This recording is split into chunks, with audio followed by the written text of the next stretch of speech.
Welcome back to Casual EDH. This is Chris, and this is going to be my final episode of the Commander Legends Battle for Baldur's Gate Collector Booster Box openings. These are going to be the last 6 packs of Booster Box number 2. I did get these on a special sale on Black Friday. If you want a little bit more background on what was going on, I will refer you back to the first episode of the series. I did talk about the first time I tried to record these videos way back in the day, and how I was very happy to have another opportunity to do it now. But that said, we're going to pick up right where we left off. I even left the cards on the table still. So let's do it. If you have not watched the other videos, you would not know that these packs are ridiculously hard to open.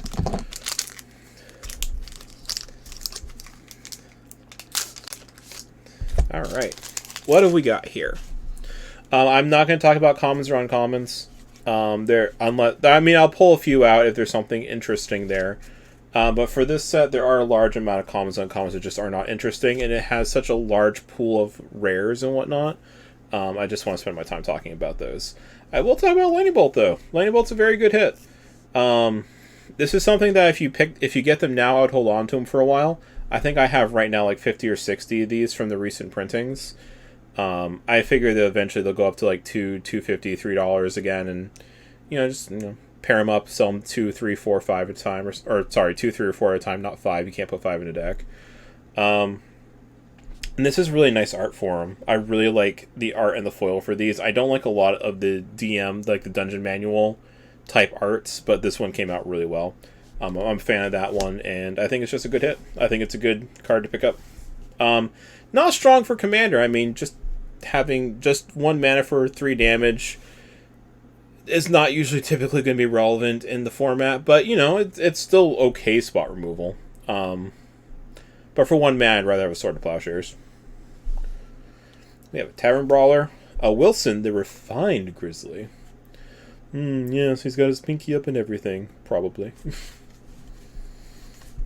Ooh, it's another one of the Bond lands. I love these. This is actually the 3rd Bountiful Promenade I've gotten out of the 2 boxes, so I'm getting a lot of these ones.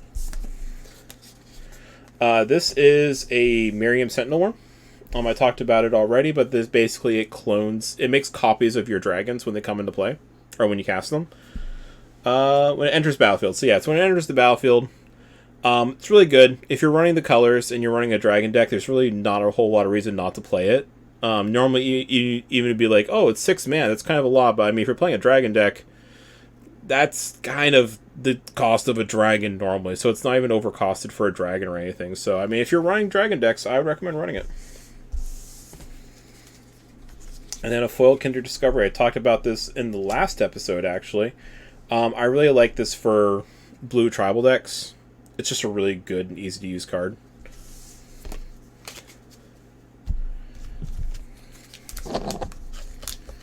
Alright.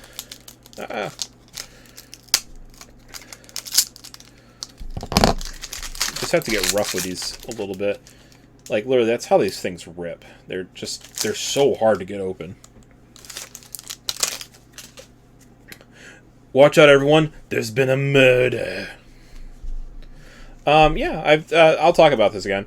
2 mana artifact comes into play tapped, adds colored mana. Colored mana on 2 mana artifact is not that common. I think they're good.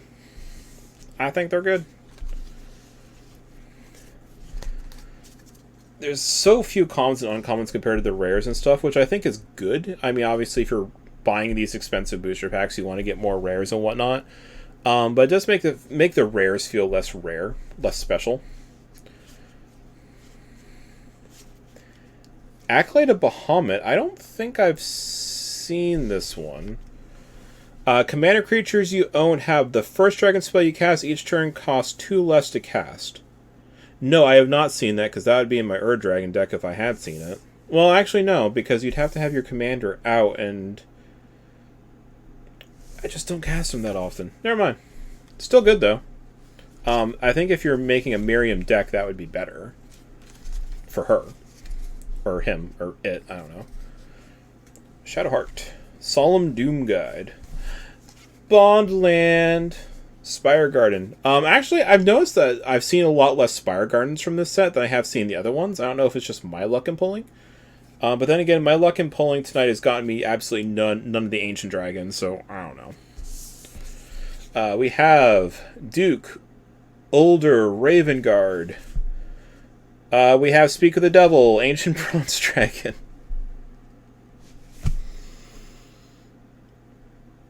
Okay. I mean, he's alright. You know, when you're saying that you want to get an ancient dragon, you're not thinking bronze, you're thinking copper. Obviously, that's the most expensive one. It makes treasure tokens. I find it to be the most useful. Followed up by silver. You know, it draws you cards, and in Commander, drawing cards is life. You know, or brass, which takes stuff out of graveyards, and you get more creatures on the field. I think Resurrection is an extremely, you know, good secondary strategy for a lot of decks. And honestly, you know, the white one makes you the fairy dragon tokens, the 1/1s, which combo out really well with Dragon Tempest. You know, so I think of the 5, this is the lowest one. But I was complaining I didn't see any ancient dragons in my mythic slots. So yeah, you know, that's I get what I get. I deserve that. And my last card is Fraying Line. I have actually said I wasn't going to read Fraying Line in one of the previous videos because it's got too much text. But you know what? I'll read it now. What's the problem with it? So it's 4 mana for an artifact. When it enters the battlefield, put a rope counter on target creature you control. At the beginning of each player's upkeep, that player may pay 2. If they do, put a rope counter on a creature they control. They put a rope counter on a creature they control. Otherwise, you exile Fraying Line and each creature without a rope counter on it, then remove all rope counters from all creatures. So basically, this is a creature board wipe where people can pay to keep creatures. Fraying Line can actually stay on the field for quite a while if people keep paying for it. But if you put it on someone who can't pay for it, for example, maybe they just cast a Pact of Negation on your turn, and you want to be a little, you know, you want to be a little vindictive about it, you could play your Fraying Line afterwards, and then, you know, they can't make the cost, and then they and everyone else has to exile their creatures, but you get to keep one. And mind you, that's exile, not destroy, so you can't heroic intervention that. I actually don't hate it as a board wipe, but for some reason people seem to have difficulty with how the card works, like how its mechanics work. And also, I mean, it's 2 mana. So a lot of times people will be able to pay that, although it might interrupt their turn. Like, it might take their turn off tempo a little bit. So it's not the best. But it is fun. Like, no mistake about it. It's fun. And then it's a dragon token. Okay. 4 more booster packs. So, apparently if I complain about an ancient dragon, I will get an ancient dragon. So how about I complain about, you know what? I really have not seen an ancient copper dragon in a while. Like, I don't even know if they exist. You know, I don't even know. It'd be a shame if something had to remind me that they exist. Imoen! I don't think there's anything special about the Imoen card. I just like Imoen, the character from Baldur's Gate 2. That was my favorite version of Imoen. Agent of the Shadow Thieves. I'm getting a lot of these Kindred Discoveries. Just going to throw that out there. Okay, Battle Angels tier. I talked about this in the very first video I recorded because I pulled one in the first box. That one was foil. 4/4 flyer with Myriad for 4. That if you're behind on life, lands, etc., you get a catch-up mechanic on it. It's not as useful if you're in the lead already. But if you're behind... And that's the thing about white that kind of bothers me a little bit. A lot of white mechanics are like, hey, if you're behind everyone else, we can catch you up. And I'm like, I don't want to catch up with everyone else. I want to blow past them. Can you just make cards that just do things and don't require other people to be doing better than me? That's all I want. That's all I want, really. Nature's Lore. Nature's Lore. Nature's Lore. I love Nature's Lore, just like I love Three Visits. There are some of my favorite land ramps. If you've not watched my land ramp video, please do so. Yeah, 2 mana, search your library for a forest card put in the battlefield. Doesn't even say tapped. Doesn't even say basic forest. You can search out for your Savannah and put it into play untapped. It's great. I love it. I consider that a rare card. Irenicus Vial Duplication. I've done really well pulling these boxes. These have been like one of the ones I've done very well with. Oh.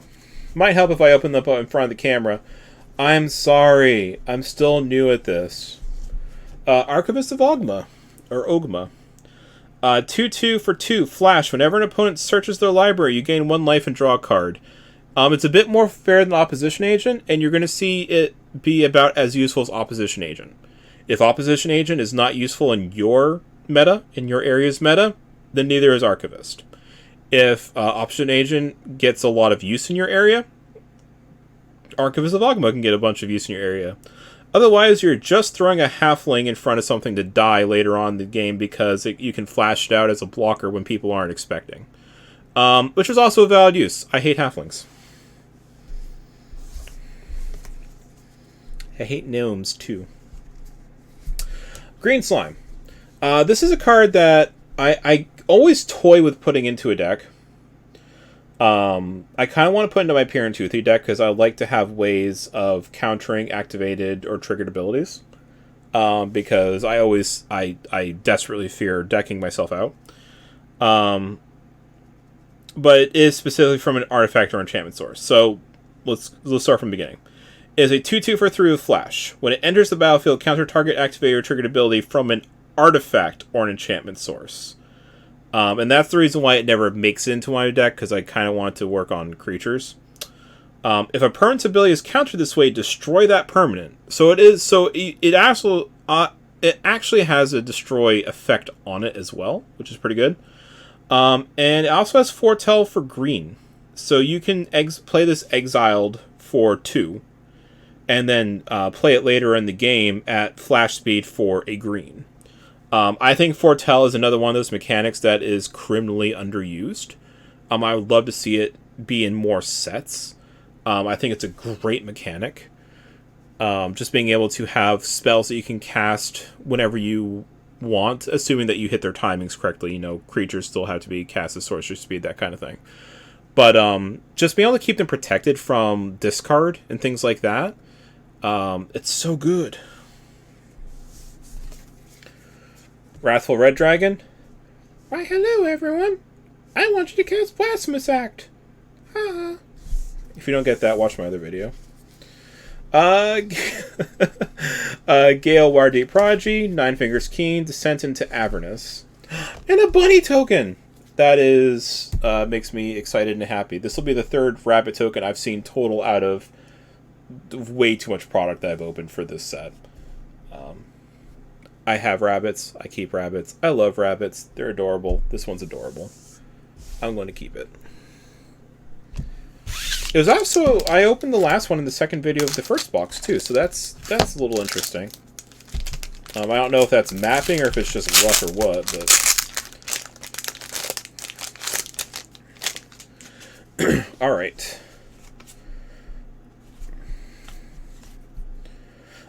Rug of Smothering. I think this is interesting. So this is kind of like... If it's the one I think it is... it's a 3/3 flying for 1/3. So it's a 1/3 flyer for 3. Sorry, I said that all backwards and wrong. Whenever a player casts a spell, they lose 1 life for each spell they've cast this turn. So this is kind of like the opposite of an Aetherflux Reservoir, where you gain a life for each spell cumulative. This one is you lose life cumulative. So this is a really funny thing where if you get this out against someone who's playing Aetherflux Reservoir and they're counting on, basically storming off and casting a bunch of spells and getting a bunch of life so they can start nuking people with Aetherflux Reservoir, this literally is just the most lolsy counter to that. Just weird uncommon from Baldur's Gate just tells Aetherflux Reservoir, no, not today. This is not the day. It's hilarious. It's also good just for generally for tax decks, where you're trying to tax people out, like their life out. Lozon, Dragon's Legacy. So I mentioned this, I didn't say it by name, but I did mention this effect in the previous video.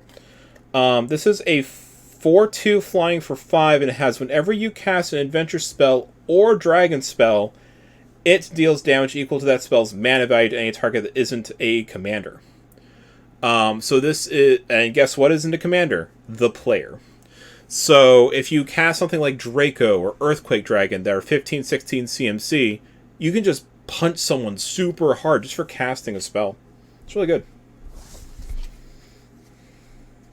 Master Chef, Tasha the Witch Queen, Captain Angry Illithid, Mind Flayer. Ooh. I like how that card looks. Miriam, and Lazels. Alright, well, this is the last pack. Let's see. Still haven't seen that Ancient Copper Dragon deck, wink wink nudge nudge. Let's you know, I also like Ancient Silver. Ancient Silver's fine. Alright.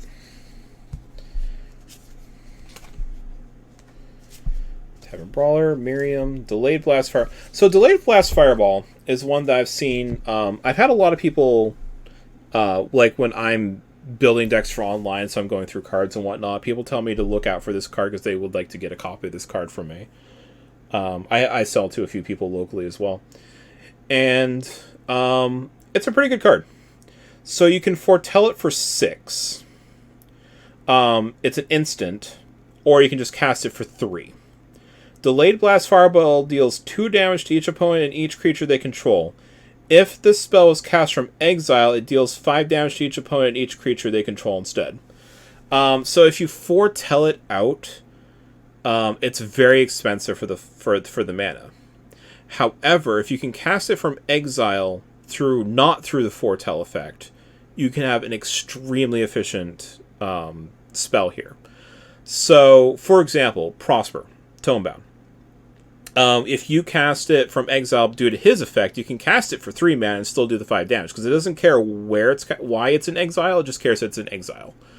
So Foretell is just like the way you can always cast it from exile through its own effect, but you can use effects like Prosper or that super broken card from Commander Legends, the red one. The red one whose name I knew literally 5 seconds before I saw it. I was going to mention it. Yeah, you all know what I'm talking about. And if you don't, I'm sure my editor will be very kind and put it right here. We'll brainstorm. I'll remember the name of it. We'll put a copy right here. Just a picture of it right here. Yeah, it doesn't matter how it's being cast from exile. It just cares it's being cast from exile. So you can make it far more efficient by just casting it normally. Red's also really good at just exiling cards and casting them for a turn or two. So we have Eldritch Pact, the Council of 4, Zevlor, and Raphael. No more dragons. Sad. Alright. Well, as always, I'm going to go ahead and make this card someone else's problem in the future. Alright. Yeah, I mean, that wraps it up. I don't think the 2 boxes did particularly poorly. I do think the first box was a little bit stronger than the second box. I would have liked to have seen a little bit more value in it, but I do think that this set is currently undervalued monetary-wise. Just because of just all the product that's gone out this year, I think it's kind of went under a lot of people's radar. I also think that a lot of people have given it, basically are not giving it the look it deserves, because it does have the Commander Legends name. It is not really a Commander Legends set. It is just basically an AFR 2.0. But there are still good cards in it. I do think that by itself, it's not bad. I think we're going to see a lot of the cards evaluate over time. I think you're going to find that some of these cards will be seeing a lot more play in Commander as people just kind of rediscover the set in the future and reevaluate the cards. There are still some very nice reprints in it. So it's not even like it's awful now. So yeah, that's just my opinion. I do welcome yours. So if you want to leave a comment below and tell me how I'm wrong and that everything here is going to go to 0 and how my opinion doesn't matter, sure, I would love to. I would love to get a laugh. But if you have any constructive criticism you want to leave, go for it. I very much welcome it. But that said, I am going to close out the video now. Thank you so much for taking this brief journey into Baldur's Gate with me. I do think it was fun. I'm not unhappy with how this turned out at all. But that said, any likes, shares, subscribes, anything like that, it helps me out. Any kind of feedback you want to leave also helps me out. So thank you so much. Have a good one.